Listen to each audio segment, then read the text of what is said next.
નમસ્કાર વિદ્યાર્થી મિત્રો, વિમળા વિદ્યાલય ઈ ક્લાસમાં આપ સર્વેનું હાર્દિક સ્વાગત છે. આજે આપણે અહેવાલ લેખનનો અભ્યાસ કરીશું. તો અહેવાલ લેખન બોર્ડ એક્ઝામમાં પૂછાય છે. તો અહેવાલ એટલે શું? આપણે એકવાર ફરીથી યાદ કરી લઈએ કે અહેવાલ કેવી રીતે લખવો, એમાં શું ધ્યાન રાખવું, અહેવાલ લખવામાં કઈ બાબતો બહુ અગત્યની કહી શકાય એવી છે. તો અહેવાલ એટલે વૃત્તાંત, નિવેદન, કોઈ પ્રસંગ, ઘટના કે કાર્યક્રમની હકીકત જણાવવી, ઘટનાનું વર્ણન કરવું. ટૂંકા શબ્દોમાં કહીએ કે અહેવાલ એટલે ઘટનાનું વર્ણન કરવું.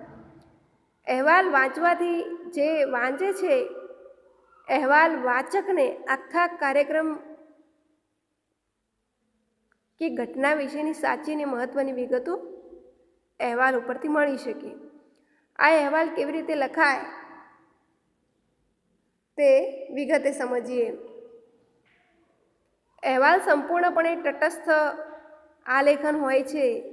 તેમાં અહેવાલ લખનારના અભિપ્રાય કે મંતવ્યને કોઈ સ્થાન હોતું નથી. અહેવાલ લખનાર પોતાના વિચારો, પોતાનું મંતવ્ય અંદર લખી શકતો નથી. અહેવાલમાં કાર્યક્રમ, પ્રસંગ કે ઘટનાનું યથાતથ નિરૂપણ અપેક્ષિત છે. અહેવાલમાં વિગતોનું સચોટ અને ટૂંકું વર્ણન કરવામાં આવે છે. ખાસ યાદ રાખજો, અહેવાલમાં ઘટનાનું સચોટ અને ટૂંકું વર્ણન કરવામાં આવે છે. જે દિવસનો કાર્યક્રમ હોય તેની તારીખ, દિવસ અને સમયગાળો ચોકસાઈપૂર્વક નોંધવા. પ્રસંગ, ઘટના કે કાર્યક્રમની વિગતોની ક્રમિક નોંધ લેવી.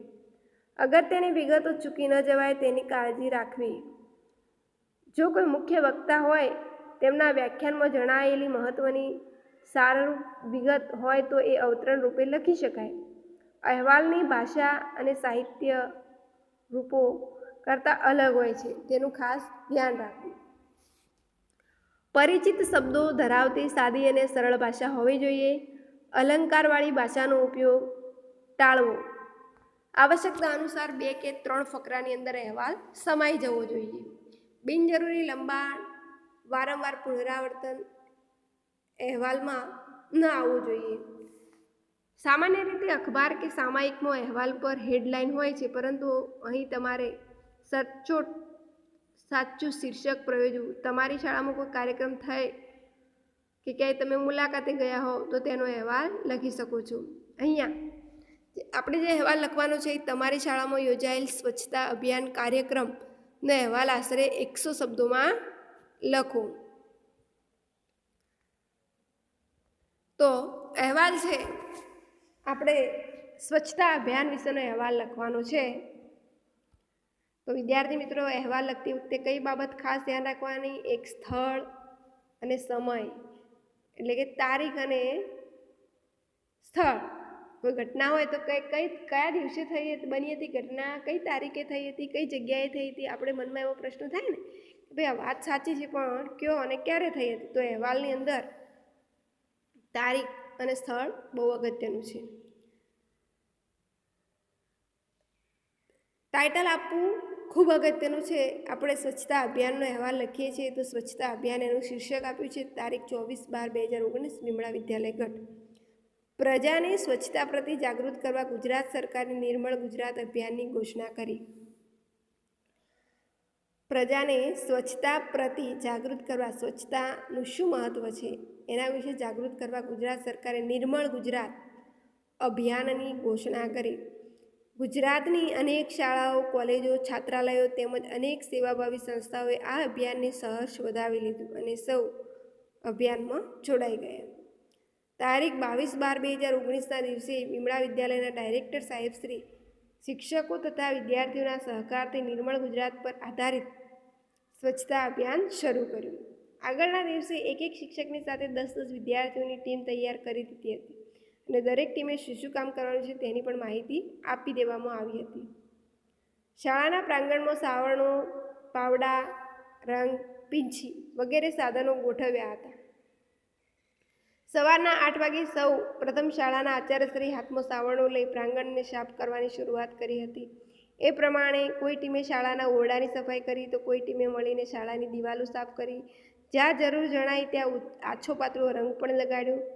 શાળાના બાગની સફાઈ પણ માળીઓ દ્વારની દોરવણી નીચે કરવામાં આવી. સફાઈનું કામ પૂરું કર્યા પછી કેટલાક વિદ્યાર્થીઓએ બનાવેલા ફૂલોના તોરણોથી શાળાના પ્રવેશદ્વારને, ડાયરેક્ટર સાહેબશ્રીના ઓફિસના દરવાજાને, સભાગૃહના પ્રવેશદ્વારને સજાવ્યા.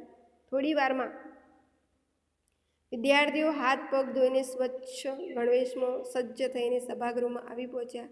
આચાર્યશ્રીએ સૌની કામગીરીને બિરદાવી અને સૌ સહકાર અને સંપત્તિ કરવામાં આવતા કામોનો કેવો સરસ પ્રભાવ પડે છે અને જીવનમાં સ્વચ્છતાનું શું મહત્ત્વ છે, સ્વચ્છતા ત્યાં પ્રભુતા, તે સમજાવ્યું. અંતમાં ભોજન કરીને સૌ છૂટા પડ્યા. આમ સવારના 8 વાગ્યેથી શરૂ થયેલા સ્વચ્છતા અભિયાન સાંજે 6 વાગ્યે સમાપ્ત કરવામાં આવ્યું હતું. આમ વિદ્યાર્થી મિત્રો, સ્વચ્છતા અભિયાન વિશેનો અહેવાલ અહીંયા ઉદાહરણ રૂપ આપ્યો છે. તમે તમારી રીતે તમને જે સ્વચ્છતા અભિયાન અંતર્ગત જે વધારે ધ્યાન પર આવ્યું હોય એ તમે લખી શકો છો. ટૂંકમાં વિદ્યાર્થી મિત્રો સમજવાનું શું છે કે અહેવાલનું લેખન એક કાર્યક્રમ, પ્રસંગ કે ઘટનાનું નિરૂપણ અપેક્ષિત હોય છે. અહેવાલમાં વિગતોનું સચોટ અને ટૂંકું વર્ણન કરવું જોઈએ. જે દિવસનો કાર્યક્રમ હોય તેના તારીખ, દિવસ અને સમયગાળો ચોકસાઈપૂર્વક નોંધવા જોઈએ. આપણે વાત કરીએ ને કે જે દિવસનો કાર્યક્રમ હોય તેના તારીખ, દિવસ અને સમયગાળો ચોકસાઈપૂર્વક નોંધવા જોઈએ. પ્રસંગ, ઘટના કે કાર્યક્રમની વિગતોની ક્રમિક નોંધ લેવી જોઈએ. જોયું કે ભાઈ આપણે પ્રાર્થના છેલ્લે ના હોય, કાર્યક્રમની શરૂઆતમાં પ્રાર્થના હોય, છેલ્લે નાસ્તાનું આયોજન હોય, એવું એમ. એટલે પ્રોગ્રામ અહેવાલ લખતી વખતે કોઈ કાર્યક્રમ ઊંધો ના થઈ જાય, ખાસ ધ્યાન રાખવાનું.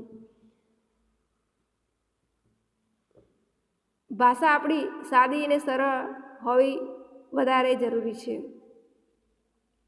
બિનજરૂરી લંબાણ, પુનરાવર્તન અહેવાલમાં યોગ્ય ન કહી શકાય.